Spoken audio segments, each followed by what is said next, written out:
We are here at Happy Quail Farms in Palo Alto, California, and I'm with David Winsberg, who is the owner of Happy Quail Farms.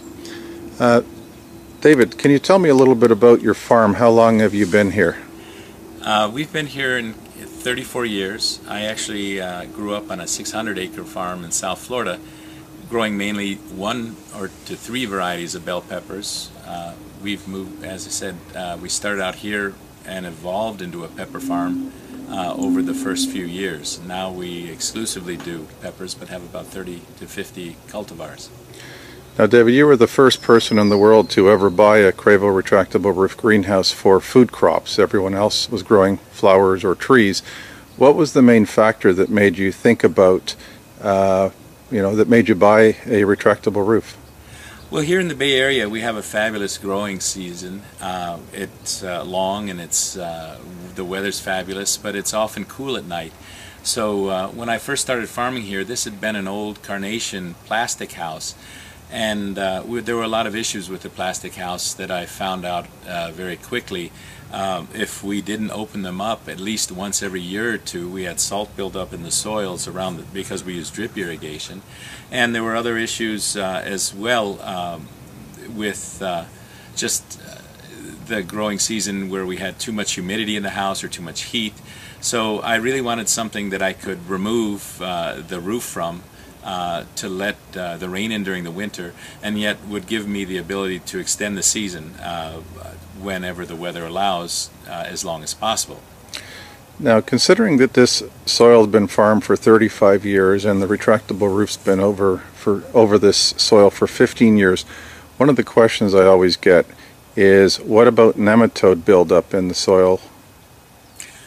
We haven't had serious issues. We had some cucumber root knot nematode in sections where I have grown, whenever I've grown cucumbers in one section for too long.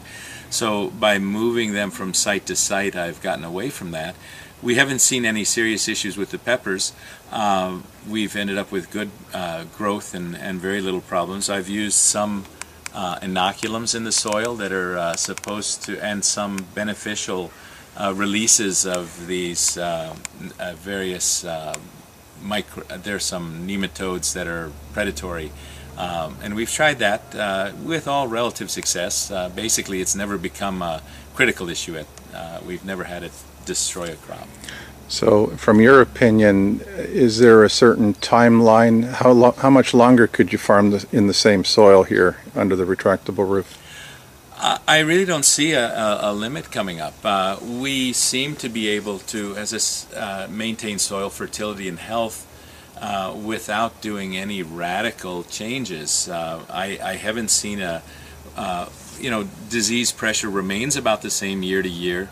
A lot of times is weather dependent. I'd say that's our biggest factor. If we get too much damp weather, fungal issues become our major factor in ending a season. But soil-borne issues have never developed into radical crop factors.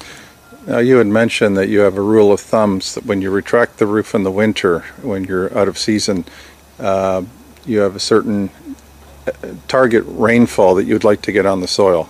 Yeah, ideally I've found that because of our drip irrigation, the soil buildup of salts is best redistributed with about a good heavy 4 inches.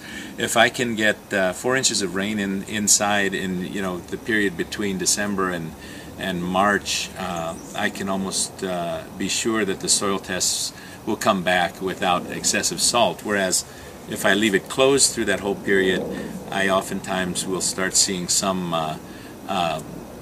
early difficulty in my seedlings getting started. So it's critical that I get some rain in here during the winter. Are you ever retracting the roof during the growing season just to use the rain for irrigation? Not specifically, no. We have at the end of the season now, I actually will, because as I said, I want to get that 4 inches in, and basically I'm not terribly worried about disease pressure at this point. These plants you know, at this point may go down to disease if we get a long extended period, but it's oftentimes more valuable to let the rain in and let the plants actually just do the best they can. So, you know, the potential is rain isn't going to give a lot of late season damage. Closing it up doesn't necessarily guarantee that I'm not going to get the disease pressure in here anyway. Now, considering that you were originally an open field farmer and then also grew in conventional greenhouses, what was the biggest challenge that you faced when you made the transition into the retractable roof house? The biggest transition was just figuring out what the critical factors were. All of a sudden, my old greenhouse was either open or closed, and I had some fans I could run if it got really hot, and I had an evaporative cooling system, but I really had very little in the way of controls. So this all of a sudden gave me the ability. I could heat, I could control, I could. The fabulous thing about it is when the roof's open, I can get absolute 100% sun in here without any UV blockage, which I think is I think UV is one of the most vital disease preventers you can have. Just getting that sunlight in here. What's been your experience regarding foliar diseases? Because I know you try to grow not organically, but as close as you can to organically, and foliar disease is always a tough thing to manage organically. What's been your experience with foliar diseases in this house in comparison to either the field or the conventional greenhouse?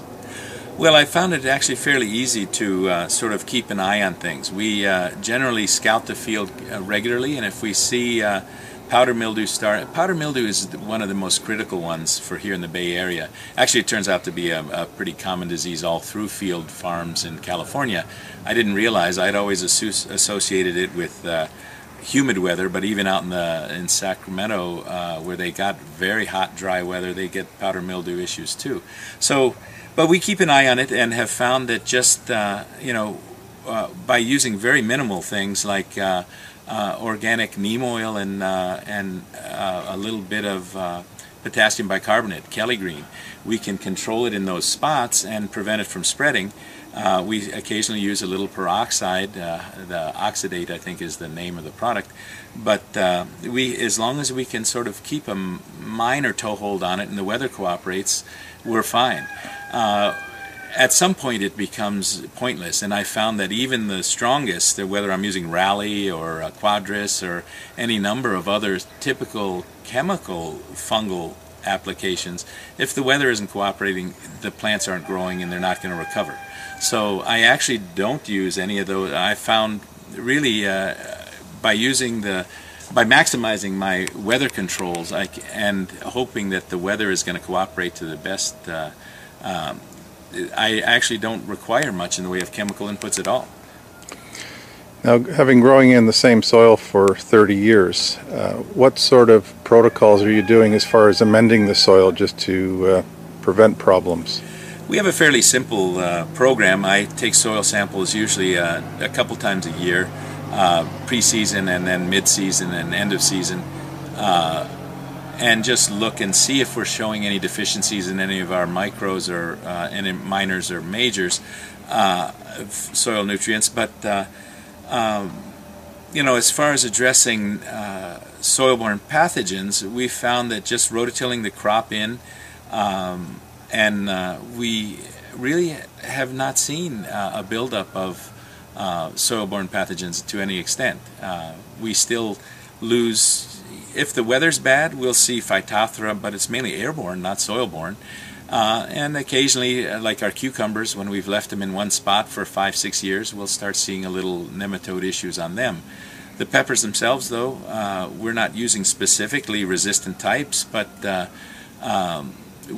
we found that things we have never gotten to the point where we've had anything other than acceptable loss. It's never become catastrophic. How many different varieties are you producing? In this greenhouse we probably have about 10 or 12. Altogether we have about 50, but we mainly put the ones in this in our controlled system here that start the earliest and go the latest, because it's just where this is our main money maker. The outdoor stuff is pretty much just for mid-season. You know, all that stuff comes in July and is done by the end of September. But this one we can start picking in May, and sometimes we've had products coming out of here absolutely beautiful in the middle of February. So you know, our season can go almost year-round here. One of the other questions we frequently get is, if I open up the roof, won't all the insects come in? What's been your experiences regarding insects in comparison to the field and your conventional greenhouse? You know, I don't know if it's just California, but we don't have, I've really, again, relied on scouting. So we watch. I've had issues where we've let things get out of control. One year we had a whitefly infestation that I let get out of hand. But now I found that with very simple controls, again, using just an oil spray or a little bit of spinosad, we can control insects without ever really having to do major. I don't have a regular spray program. We, again, as I said, we do this all sort of when we start seeing the problem. So I may have sprayed this crop a half a dozen times this year, but we're talking about starting in when these were put in the ground in March, and now it's the beginning of November. So literally, I don't have to. I think it's critical that that we watch for bugs, but we really haven't had to do any sort of other than spot applying and you know, scouting and occasional when the weather has required it.